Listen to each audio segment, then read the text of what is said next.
Salutations to those who are young and young at heart. Oremi, Madamfo, Enyim, Salam alaikum, Hola, buena gente, Bonjour, la gente, Linja dumelang, Murigaboto, Muliwanji, Murigaboto, Makadin, Karibu, Mwakaitawani, Munotambere. Welcome to Blackview SDA online platform. This is a place where your soul will find rest.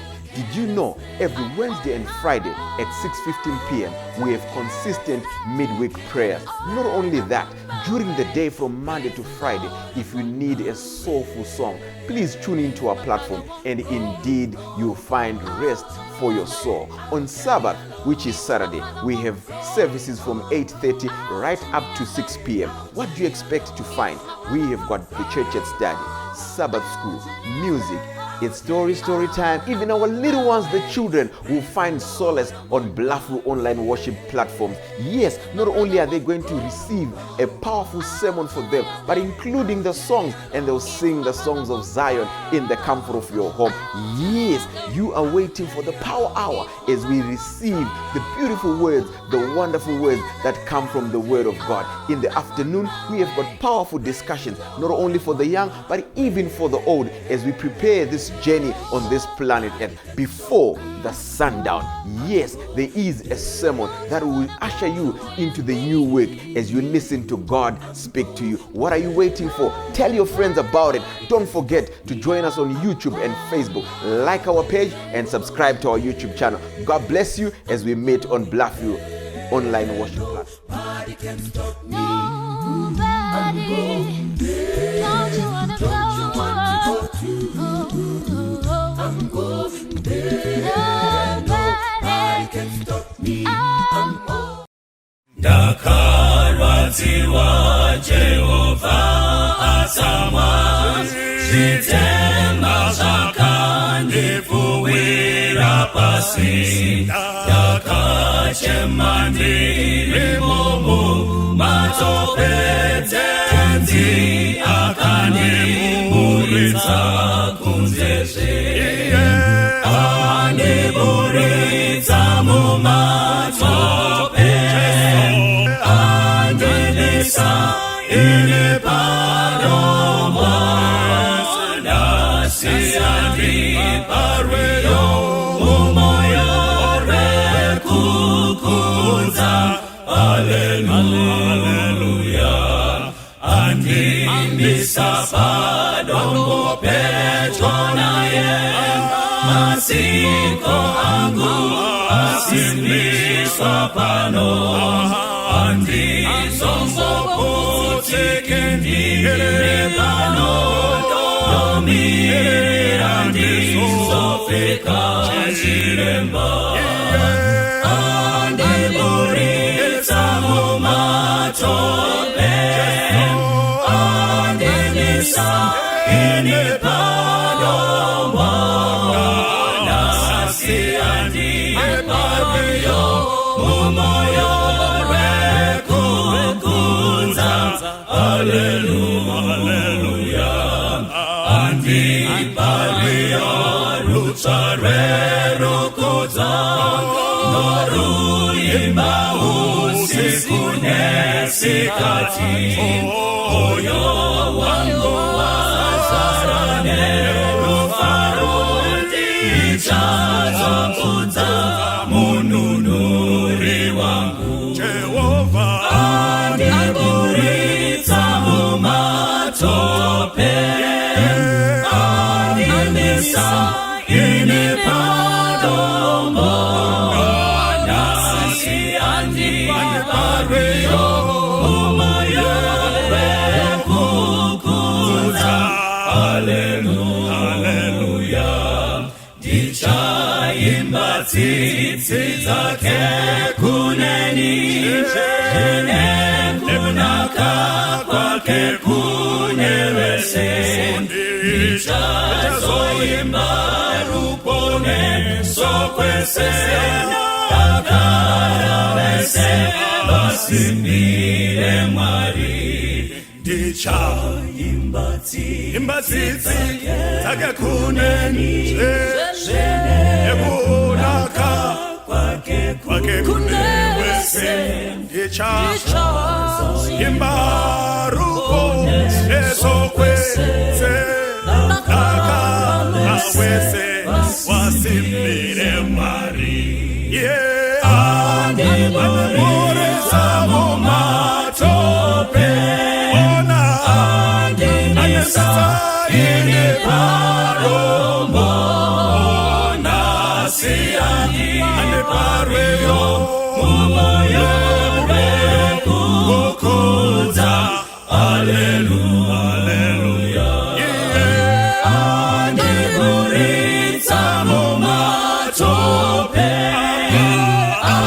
anesa ine paromo nasiani ane parweyo mumoyo kukuza haleluya haleluya nasiani ane parweyo mumoyo kukuza haleluya haleluya nasiani parweyo mumoyo kukuza haleluya haleluya.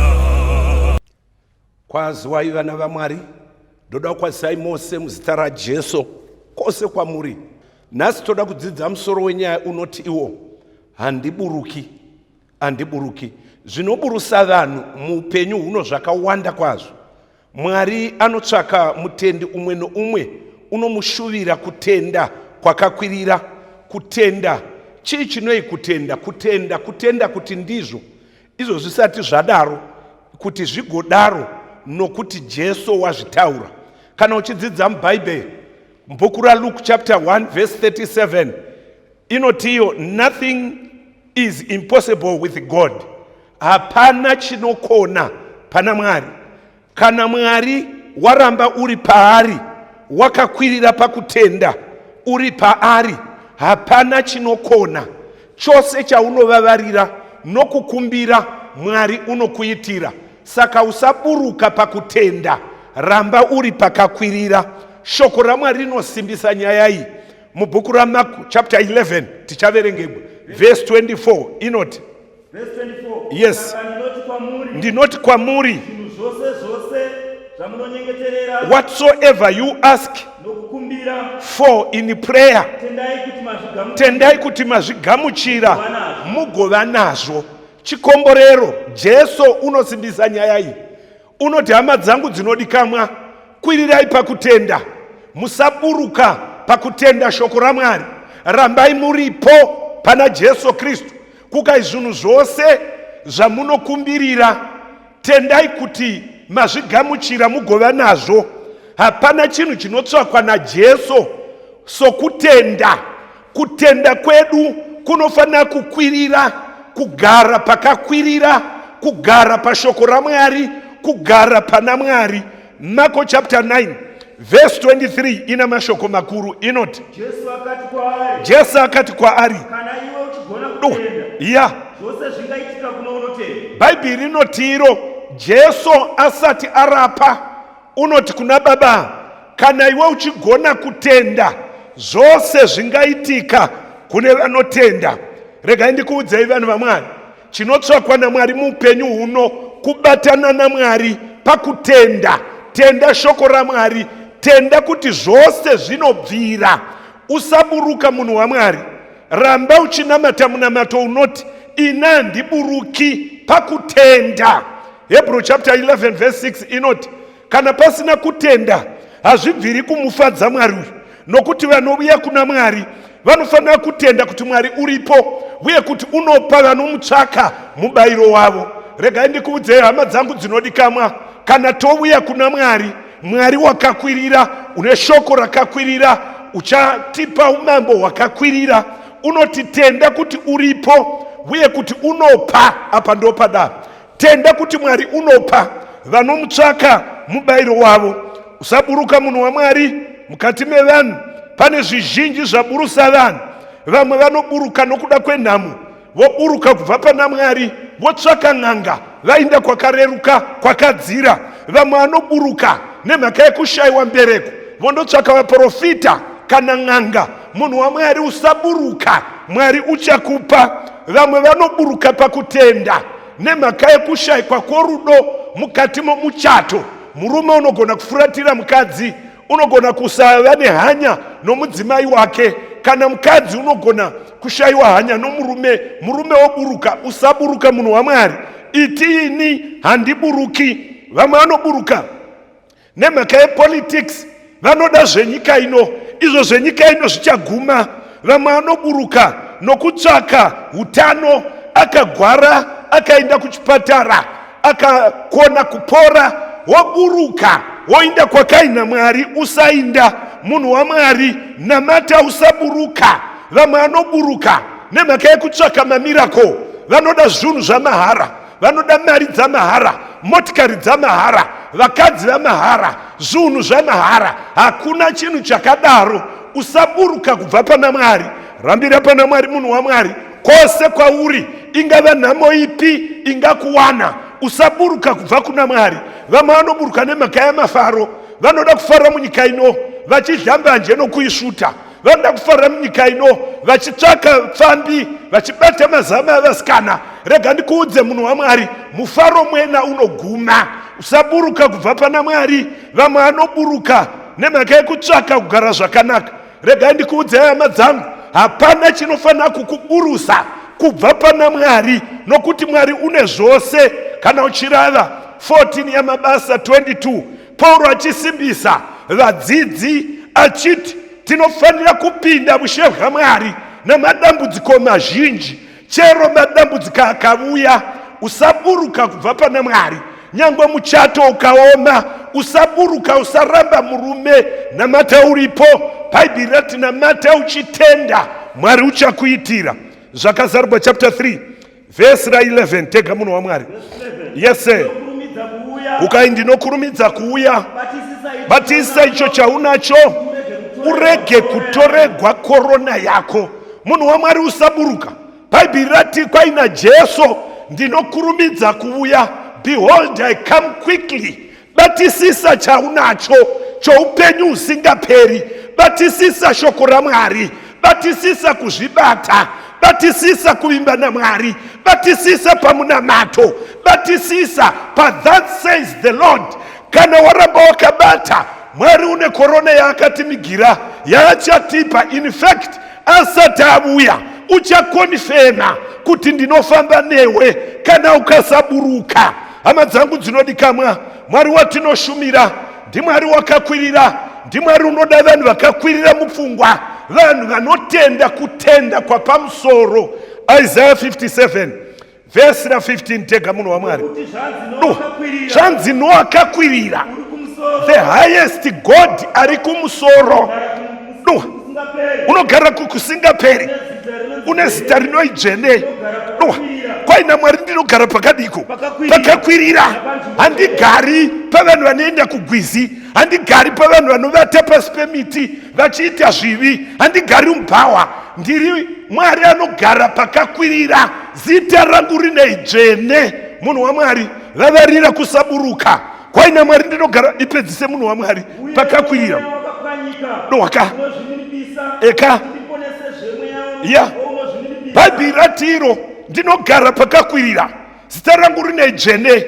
Ndinoda vanhu vanokutenda kwakakwirira, vanozvininipisa, vanokurura kutenda kwavo, vopfekedzwa kutenda kwaJesu, vanotenda kutenda kunogona kumutsa hanya dzaMwari.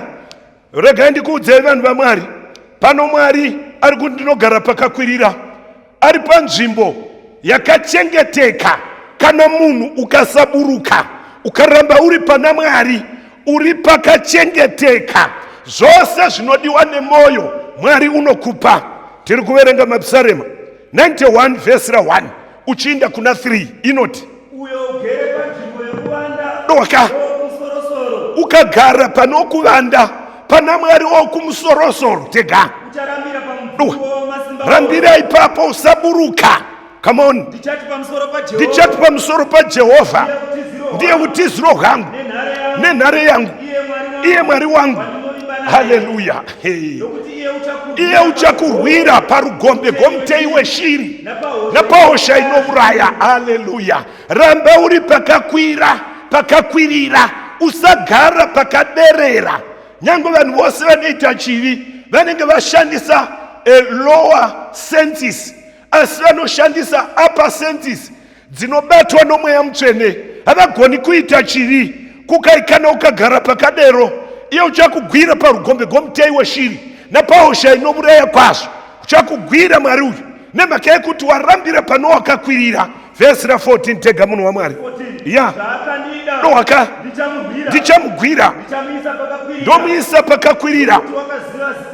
Amen. iye uchadana kwandiri ndichamupindura. Ya Ndichava naye pakutambudzika. Ya. Ndichamurwira nokumukudza. Bhaibheri rinoti iro kana uri pakakwirira ukasaburuka unoti iye Mwari, munhu uyu zvaakandida akagara pedo neni pakakwirira, ndichamugwira panyaya dzokuvengana nehama dzake, ndichamugwira pavana vake vasisateereri, ndichamugwira pamweya yetsvina inganetsa upenyu hwake, ndichakugwira pabasa, ndichakugwira pakurogwa kwako, ndokupa murume unodikanwa nomwoyo wako nemhaka yekuti wakandida. Ndichakupa mudzimai usingazokuchiti kana ukandida zvawakandida, kwai ndichamugutsa noupenyu urefu, ndichagadzira ramangwana rake. Tega vhesi 9.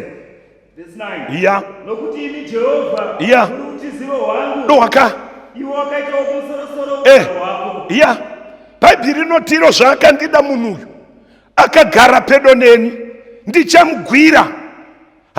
Vanga vachikunetsa vachiti haafe akashanda, richafa riri rombe, denga rati ndichakugwira. Vanga vachifunga kuti haufi wakarogwa, denga rati ndichakugwira ndokupa zvinhu zvakakwirira. Vanga vachifunga kuti haufi wakabata chinhu chikabudirira, vanga vachifunga kuti haufi wakagara zvakanaka, denga rati kana wandida ndinokugwira munhu waMwari. Wadi kugara pakakwirira nemhaka yevhesi ra15 tega munhu waMwari uchienda kuna 16 tega. Iye uchadana kwandiri. Kukai uchadana kwandiri munhu uyu. Ndichamupindura. Aha. Ini ndichava naye Mira pakutambudzika. ipapo, mira ipapo. Kukai nokuti wakandida, kuda Mwari kudini. John 14:15. Jesu unoti kana muchindida muchachengeta mitemo yangu. Ndo kunoi kuda Mwari. Kuda Mwari hakusi kudzana, kuda Mwari hakusi kuchema, kuda Mwari haisi uniform, kuda Mwari hakusi kutaura uchinamata wakaisa mavoko kudenga. Chinoi kuda Mwari kuita zvinoreva shoko raMwari. Ndo kunoi kuda Mwari. Kukaina Mwari apa zvaakandida ndichamugwira, iye uchadana kwandiri. Haleluya. Ndichamupindura, uchakumbira nomunamato, ndichamuitira nokuti wakaziva zita rangu. Chinoi zita raJesu ikarekta yaMwari inoonekwa pamutemo yaMwari. Rega ndikuudze munhu waMwari, Mwari unogara pakakwirira. Israeri ichifamba murenje, Bhaibheri rangu rinondiudza rimwe zuva vakaita musere naMwari, vakatoda kumuona Mwari wacho, toda kutaura naye, chikumbiro chikabudziwa kuna Mwari wakakwirira. Mwari akati pana 19 yaExodus vhesi 9 uchienda kuna 11 inoti, Zvino Jehovha akati kuna Mozisi. Yes, sir. Tarira ndinouya kwauri mugore gobvu. Ya. Kuti vanhu vanzwe kana ndichitaura newe. Ya. Vagotenda misi yose. No. Mozisi akaudza Jehovha mashoko avanhu. Famba. Zvino Jehovha akati kuna Mozisi. Akati kuna Mozisi, enda kuvanhu Vatsaure nhasi namangwana. Ya. Vasuke nguo dzavo. vageze nguvo, Vagare vakazvigadzira vakweshe manga, vakweshe namanga. Nokuti Nezuva retatu uchaburuka.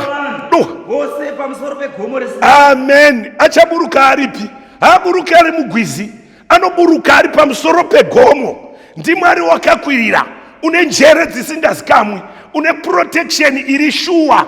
Kukai ndichaburuka ndiri pamusoro pegomo. Tega vhesi 16 inoti, Nezuva retatu koedza. Waka. Kutinhira kukavapo pamusoro pegomo. Haleluya. Heni, Ya. gore dema, Ya. rwenzvire hwamanda, Eka. paguru. Vanhu vose vakanga vari pamusasa vakadedera. vakadedera. Mozisi akaudza vanhu akati, Yes. vabude pamusasa vasongane naMwari. Waka. Vamire pajinga regomo. Waiwai. Verenga kusvika pavhesi ra18. Verse 18. Ya. Gomo rose reSinai rakanga richipfungaira. Noa. Nokuti Hehe. Jehovha akanga aburukira pamusoro Kwai Mwari paakaburuka, akaburuka akatsika gomo Mount Zion, paakangoritsinga gomo rose rakapfungaira, pakashaka mheni, pakashaka kutinhira, ma-earthquake, mipande ikarova. Vana vaIsraeri vakatiza. Ukaverenga chapter 20 uchitarira pavhesi 18 inoti vakati kudii? Verenga. Vakaona kutinhira nenzwi rehwamanda negomo rinopfungaira. Come on. Vakadedera. Famba. Vakati kuna Mozisi, indai muchinotaura naye, ngarege kutaura nesu. Kwaiti ngafa. Regai ndikuudzei vanhu vaMwari, nasi vanhu vanodadira Mwari, musi waanouya hapana chinofamba. Mwari paakangoburuka achipa mutemo Mozisi, gomo rakakoniwa kutakura Mwari rakazununguka, mipande ikarova, meni dzikarova, moto ukazara mukati megomo. Vanhu vakati, Mozisi, chinda unotaura naMwari, zvose zvauchareva tichaita. Regai ndikuudzei munhu waMwari, usaburuka pamutemo waMwari, usadheredzegwa namatsotsi asingaverengi. Ukaverenga chapter 20 verse 1 inoti zvino Mwari wakataura mashoko ose akati, verse 3, usava navamwe vaMwari kunze kwangu, usazviitira mufananidzo wakavezwa, usatamba nezita raMwari pasina, rangarira zuva reSabata, usaita chifananidzo chakavezwa, rangarira zuva reSabata urichengeterere dzvene. Kudza baba namai vako kuti mazuva ako ave mazhinji panyika yanopuwa naJehovha Mwari wako. Usauraya, usaita upombwe, usaba, usapupurirawo kwako nhema, usachiva. Mitemo 10 yakwana. Regai ndikuudzei vanhu vaMwari, usaburuka pamutemo yaMwari. Kana uchidzidza Deuteronomy 33 pavhesi ra2, kune Jehovha wakabva Seiri akaburuka ari pazvuru zvavatsvene, muruoko rwake gorudyi wakanga akabata murayiro womoto kwavari. Regai ndikuudzei vanhu vaMwari, kana Mwari wotonga nyika ino uchashandisa mitemo 10, ipapa hupabudi. Usanyengerwa kuti chaponeswa nenyasha. Nyasha dzinoponesa vanhu vatendeuka. Ukasatendeuka unonoparara. Nyika ino ichaparadzwa nomoto. Mwari uchatonga akatarira pamutemo 10. Ndoda kukurudzirai hama dzangu, imwe nemhuri dzenyu, iwe nomudzimai wako, usaburuka pamutemo yaMwari. Nokuti vaHebrews chapter 4 verse 29 inotiyo, chapter 12 verse 29, Mwari wedu moto unoparadza. James chapter 2 pavhesi ra10 inoti, nokuti munhu unochengeta mutemo 10 akaputsa umwe watoputsa yose. Regai ndikuudzei hama dzangu, usaburuka pakuchengeta mutemo yaMwari, usaburuka pakutevera shoko raMwari, usaburuka paprayer, usaburuka pakuvimba naMwari, usavimba namakereke, usavimba napristi, usavimba nagosa, usavimba nomuprofita, usavimba nomuprista, vimba naMwari. Usavimba naprofeti, vimba neshoko raMwari, usaburuka kubva pana Mwari. Bhaibheri shoko raMwari kuna 1 John chapter 2 verse ra3, tega munhu waMwari. Ndo zvinotizivisa kuti tinomuziva kana tichengeta mirayiro yake. Munhu unoti ndinoziva Mwari, iye aramba mitemo yaMwari, murevi wenhema. What don't you say? Amen. Bhaibheri inotiro, munhu unoti ndoziva Mwari, iye asingachengeti mitemo yaMwari, kwai murevi wei? Zvokwada isi mari. Rega ndikuudze munhu waMwari, usaburuka pane zvakatemwa nezvakatongwa naMwari. Zvichatirindira zuva rokuponeswa. Vakakomboregwa vasingaburuki kubva pashoko raMwari. Kukai na verse 4, munhu unoti ndomuziva, iye asingachengeti mutemo, kwai murevi wei? Inandiburuki munhu waMwari. Musi uchauya Mwari, Jesu otenga nyika ino, otenga mutadzi, akaenda pachikomo cheKarvari, pakakwirira, pakasetliwa nyaya dzedu, tikatengwa neropa, kuti ani nani unotenda kuna Mwari awana upenyu usingaperi. Okwira kudenga, akakwira ari pagomo reMolive, paMount Zion, akakwira vadzidzi vachimuona. Pana Mabasa 1 verse 9, kuka zvino wakati areva izvozvi, akakwidzwa kudenga, vachitarira gore rikamubvisa, vakasazomuona. Verse 10 inoti, zvino varume vaviri vakaburuka kudenga, dzaiva ngirozi dzaMwari, dzikamira navadzidzi, dzikati, nhai mwi varume veGarirea, makamireiko makatarira kudenga. This same Jesus, Jesu amavona achikwidzwa kudenga, uchavuya ini just like mena sezvamamuona achienda kudenga. Ndoda kuudza hama dzangu dzinodikamwa, musi unouya Mwari haazotsiki nyika ino ingapfuta. Uchavuya ukwira pagomo reZion, ndo paacharitsika, paanotora vatsvene, haatsiki Mount Zion.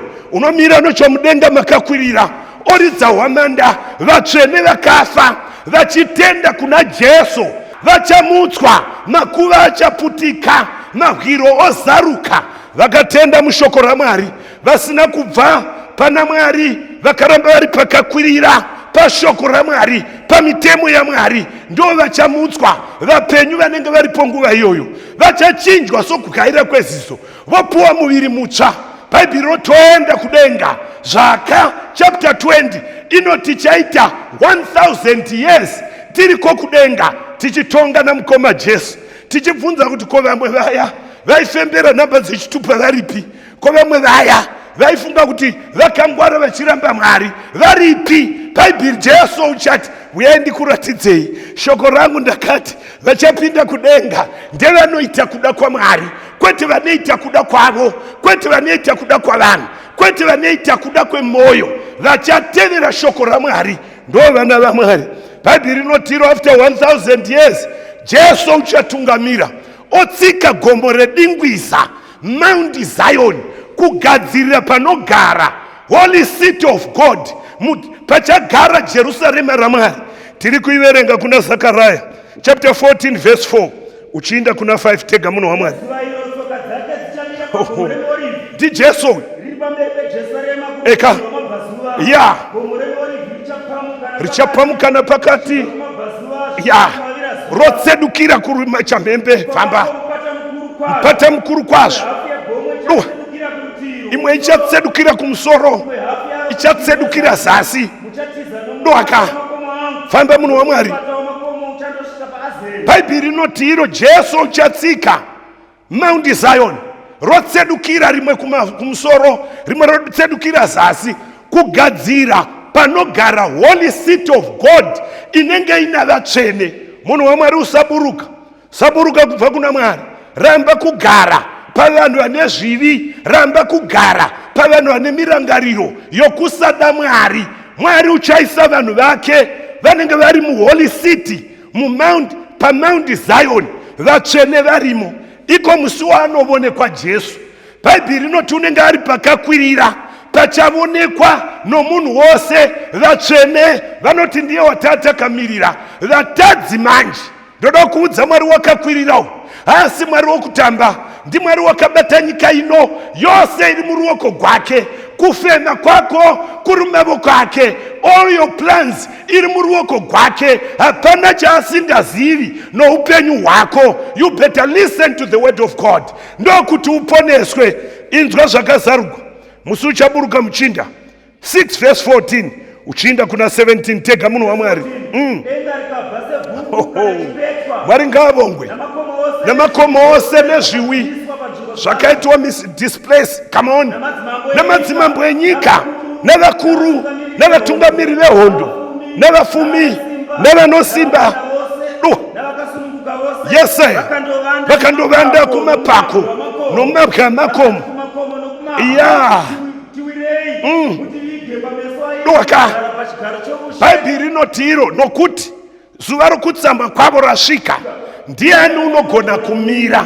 Bhaibheri rati iro, musi uchadzika mukomana achidzika nemakore aine ngirozi dzake dzose, hapana chinomira. Hakuna uchaenda kumakuhwa, hakuna uchaenda kuzvikwereti, hakuna uchaenda kusmell house. Kwai denga richawaranyugwa sebhuku kana richibviswa. Mwari achavonekwa Jesu Kristu zuva iroro. Rega ndikuudze munhu waMwari, hakuna unoenda kun'anga, hakuna unoenda kumakoleji, ndati hakuna unopinda mubhawa, hakuna windi ucharova bhazi. Tose tichatarisana nokuuya kwaJesu. Bhaibheri rinoti madzimambo enyika namagenerals vachatiza pamberi paJesu Kristu, asi voga vane mazita akanyogwa, vakanyoresa vachimunyika ino, vakabva munyika vakanamata Mwari, vakarambira pakakwirira, vakachengeta mhuri dzavo, vakachengeta miviri yavo, vakachengeta kutenda, vakachengeta shoko raMwari, ndo vachati ndiye watakamirira. Rega ndikuudze munhu waMwari, mukomana anenge aburuka kuzotora vatsvene vake, nyaya dzokuburuka dzakaipa. Kana Mwari asina kuti buruka, tinodzidza bhuku raLuke chapter 10 verse 30. Tega munhu waMwari, come on. Pana mashoko makuru Jesu anga adzidza naloya. Loya akabvunziwa, akabvunza Jesu akati, wokwangu ndiani? Jesu akati kudii? Akati mumwe munhu. Zvino Jesu akapindura akati, mumwe munhu wakabva Jerusarema akaburukira Jeriko.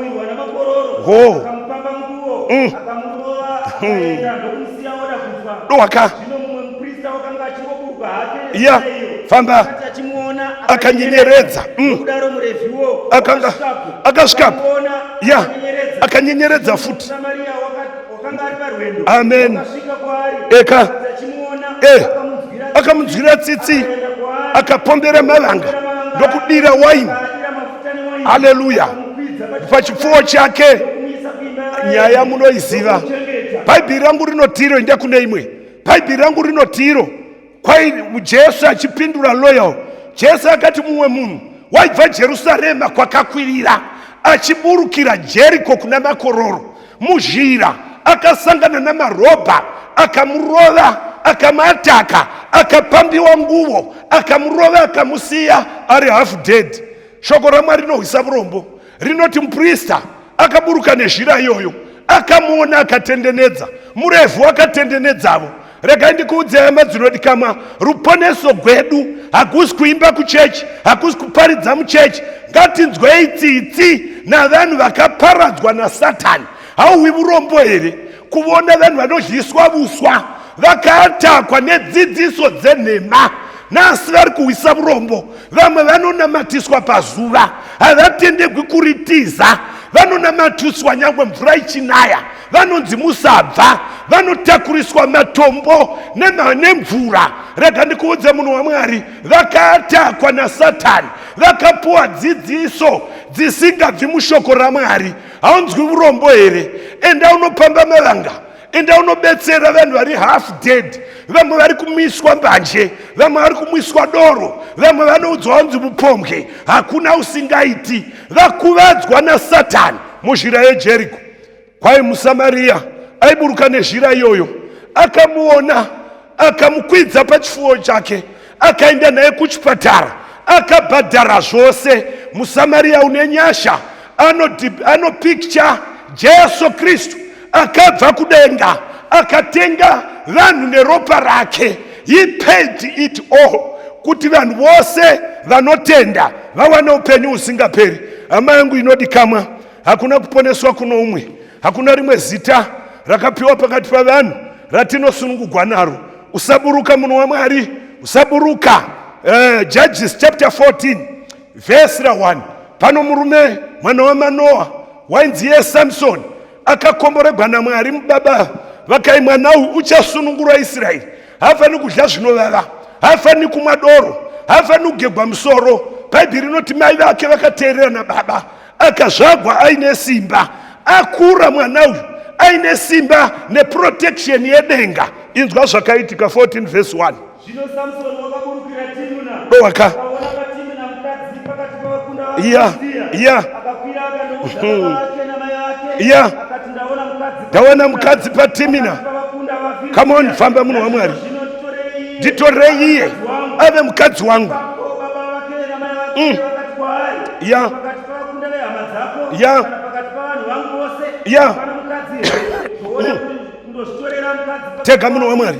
Yes, pasina kudzingiswa. iye akati kudii? Samson akati kuna baba vake, nditorerei iye Nemakei kundondifadza kwazvo. uri kuhwa here munhu waMwari? Bhaibheri rinoti Samson akaburuka akavona. Kana munhu aburuka ukaburukira kunzvimbo isiyo, unovona zvinhu zvakaipa, uvona zvanaka. Varipo varume vakaburuka, vakaona pfambi yanaka kudarika mukadzi womumba, vakapinda kwavari vakatora nezvigwere, vanoda kuparadza nemhuri yake. Kana munhu achiburuka akavona small house, anogara ikoko somunhu akadliswa, nepfungwa dzinodhanganyika. Vhesi shoko raMwari anonziye hapana here pano chaungawana chii chaunoda kupfambi. Hapana here pamukadzi wako, haana here mazamu maviri, haana here vhudzi raunochiva. Rega ndikuudze munhu waMwari, kana waburuka unova bofu, unovona zvakaipa zvanaka, aburuka unonditorerei iye nokuti unondifadza. Rega ndikuudze munhu waMwari, zvii zvinofadza zvinoponesa. Zvinoponesa ndezvakaina Mwari ita. Mukomana aburuka wakashinga kugara nechifeve. Kana munhu abva pashoko raMwari, chero vhangeri raparidzwa risingabvi mushoko raMwari, munhu anogamuchira. Rega ndikuudze hama dzangu, rambira pashoko raMwari, usaburuka kubva pana Mwari. Variko vana vabereki vainamata iko zvino vakabuda nemhaka yekuda nyika ino, nemhaka yekuti vakaburuka. Vamwe vakada mari, vamwe vakada vakadzi, vamwe vakada doro, vamwe vakada mafara enyika ino. Kana waburuka une zvaunovona zvichakuchengetedza kusvika wafa. Hama yangu inodikamwa, bhaibheri rangu rinondiudza kuti nemhaka yekuti wakaburuka uchakafuma, unofira izvozvo, Mwari uchatanga kubvisa appetite, agobvisa hope, uchabwaira kusvika kwaidza. Toda kuverenga Judges 16 pavhesi ra16 inoti kudi. Tega munhu waMwari, come on. Zvino wakati achingomutambudza Yeah. ose namashoko ake, achimugombedzera ukasvika pakufa, pakufa, akamuudza nomwoyo wose panobva simba, areva panobva simba. Tega 19, come on, darikira. iye akamuvatisa pamabvi ake, Akavatisiwa pamadzva Samsoni, akadana munhu, akavevugwa nomurume vedzikanayo, akatanga kumumanikidza. Ya, tega, akati Samsoni vaFiristia vasvika, come on, apa Samsoni akapepuka pahope dzake. Ya, sepane dzimwe nguva, come on. Tererai vanhu vaMwari, varipo vanhu vanoti kuchechi munyika, variko vanhu vanoti kuchechi kumbanje, kuchechi kuupombwe, kuchechi kun'anga. Rega ndikuudze munhu waMwari, little did you know, denga rakatama kare. Munhu waMwari ukabva pana Mwari, Mwari unobvisa simba rake. Bhaibheri rinoti iro, akanga asingazi kuti Mwari wabva kwaari.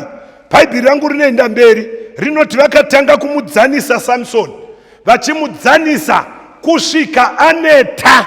Aneta unoti kumukomana, ndise pambiru, vhesi 24. Tega muno. Zvino vanhu vakati vachimuona, Yes. vakarumbidza Mwari wavo, Kuti vakati Mwari wedu wakaisa maoko edu murenje. Come on, verse 28.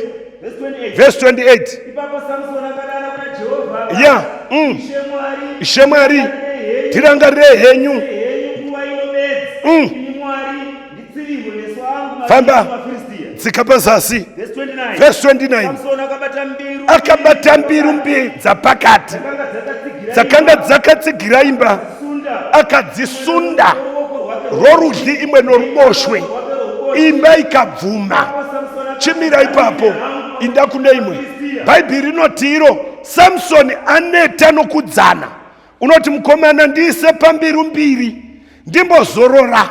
Hama yangu inodikamwa, hausati here waneta nokudzaniswa naSatani. Wose wakunyenga unokukisa, miromo yako seichasvuvuka. Wose wakunyenga unovata newe. Munhu waMwari hauneti here noupombwe saSamsoni. Unoti ndaneta. Vakakombora kuvanhu vaMwari vanoti ndaneta. Vamukomana akati one more time, upombwe handichadi, ndoda kudzokera pakakwirira. One more time, handichadi kusungurudza mukadzi. Varipo vanorangarira kumusiki wavo, vagoti one more time, handichadi kugara navaprofita, ndoda kudzokera kushoko raMwari. Vakakomboregwa vanorambira mushoko raMwari. Jeremiah 22 vhesi ra21. Bhaibheri shoko raMwari rinoti iro, Mwari harovi munhu asati ataura naye. Tega munhu waMwari, come on. Taura newe pakufara kwako. Eka. Asi iwe wakati handidi kunzwa. Wakati handidi kunzwa. Wakanga uri mutoo wako. Wo. Ndira pauduku hwako. All right. Utaona kuteera inzwi rangu. Bhaibheri rino ndakataura newe uchakafara. Wakanga uri mutovo wako wokuranda, zvino Mwari uchavuyisa zvinovava. Hama dzangu dzinodikamwa, musaburuka kubva pana Mwari. Mapsalm 7:12 inoti iyo, kana munhu asingatendeuki ari kurodza munondo wake. Rega ndikuudze munhu waMwari, tendeuka usarodza munondo. Ndoda kuudza hama dzinoti kamwa, dzokera pana Mwari. Mwari unokupa chigaro chako, Mwari unoregerera. Ukadzokera kuna Mwari uchabatwa, agokuropafadza, agokupfekedza nguvo yomutambo, agokupfekedza kururama kwake. Varipo vanoti Mwari ndibatsirei, handidi kuburuka kubva pana Mwari, handidi kuburuka kubva pamutemo yaMwari, ndoda kuramba ndina Mwari. Parichadzika Jerusarema ndoda kuva pakati pevakaponeswa. Chidiso chako here? Wadi kusumudza ruoko tikanamata. Baba vedu vari kudenga, muzita raJesu toda kutendai navanhu venyu vaita chisungo gore risati rapera kuti handidi kuburuka kubva pamitemo yenyu. Vanga vaburuka Mwari, hava noi vari kudzoka vari kuti one more time ndoda kudzosegwa simba rokunamata. One more time handichadi zvibhotoro zvemvura. One more time ndoda kudzoka kumusiki wangu agondichengeta nokundirapa nokundipa zvinodikamwa nomwoyo. Tatenda Mwari nokuti matinzwa. Muzita ramuponesi Jesu tinonamata. Amen. God bless you. Lord, you know my wicked nature. Lord, you know my sinful stature. I can hide it from my friends, but you, Lord, read through my heart. Lord, you know my wicked nature. Lord, you know my sinful stature. I can hide it from my friends, but you, Lord, read through my heart. Forgive me, oh Lord, wash away my sins, create in me, God, a clean heart. Forgive me, oh Lord, wash away my sins, create in me, God, a clean heart. All the things you do in secret, all the things you do alone, shall be known when He cometh on that great judgment day. All the things you do in secret, all the things you do alone, shall be known when He cometh on that great judgment day. All the things you do in secret, all the things you do alone, shall be known when He cometh on that great judgment day. So help me to be faithful, Lord, help me to be true, so I may be an example and lead many to Christ. So help me to be faithful, Lord, help me to be true, so I may be an example and lead many to Christ.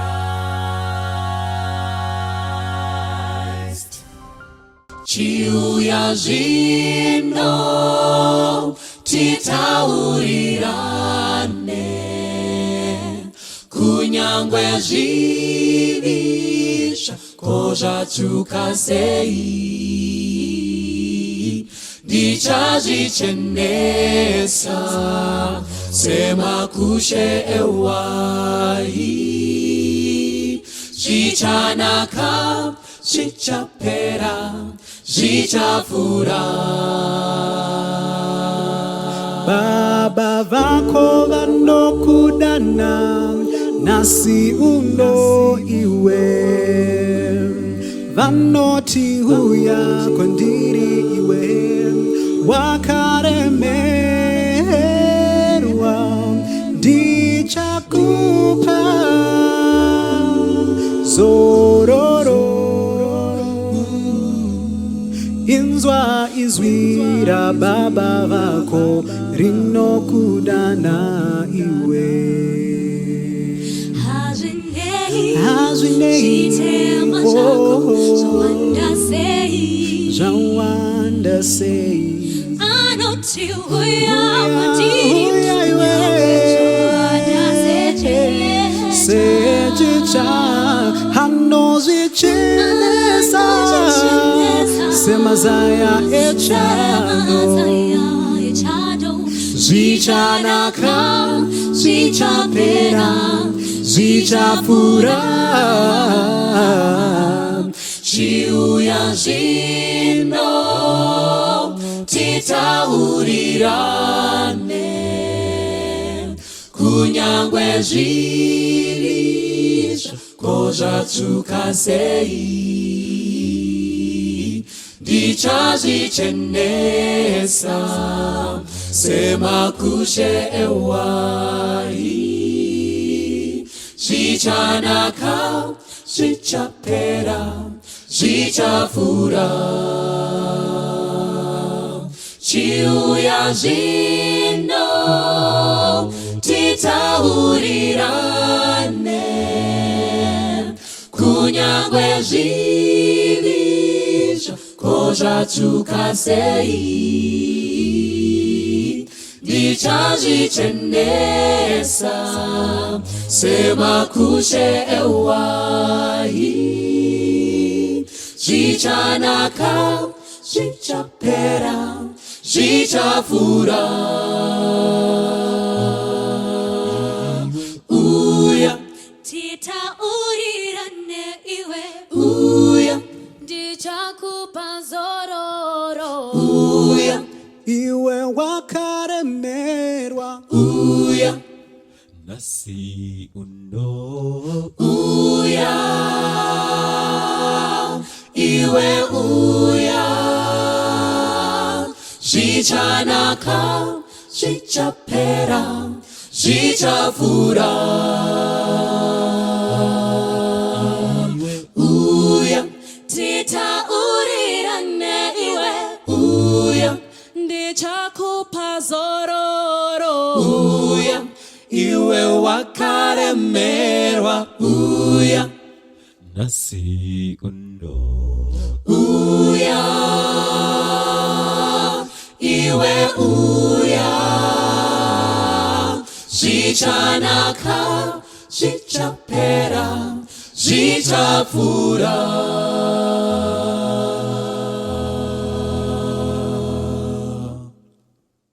Amazwi angcwele asinelwe uhambo lwethu khona emhlabeni asichazele inhliziyo yakhe ovuma ngena enhlizweni yakhe amazwi okuphila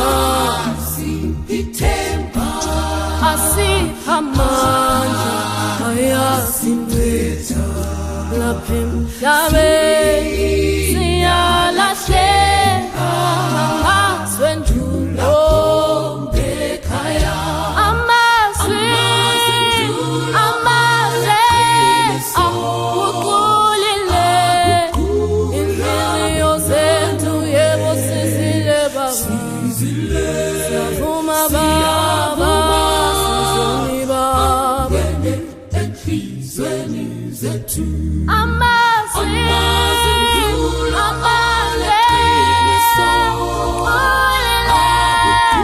inhliziyo zethu yebo sizile baba siyavuma baba sizoni baba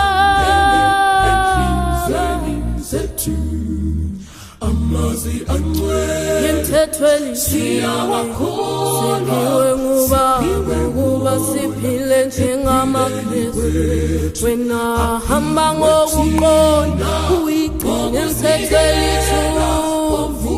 ukholwe kuJehova amazwi angcwele agcine uhambo lwethu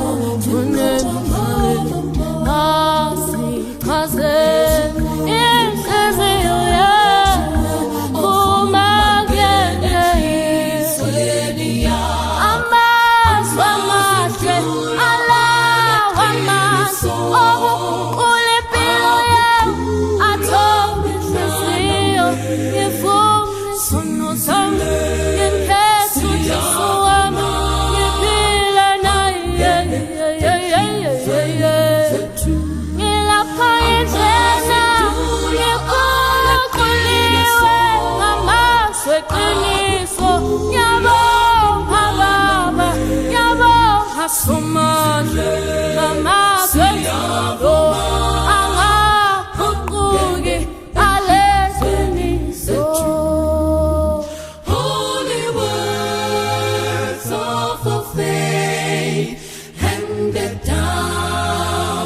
to this age, came to us through sacrifice.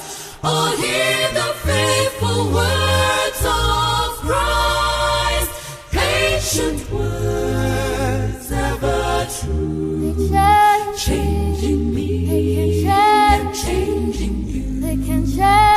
We have come with open hearts, but let the ancient words impart.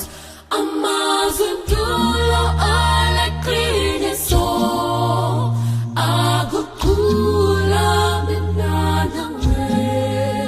Sisile siyavuma angene esithweni zethu.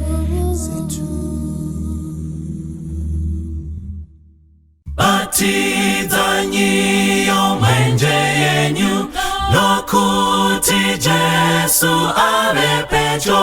Batizanyi yomwenje yenyu, nikaiwane ruponeso. Batizanyi yomwenje yenyu, nokuti Jesu abepecho. Iye alepecho, iye alepecho, jiwone sojino, tiuta. Mambo mukira, mamba, mambo, ionzara onayaza, ramunyika yose.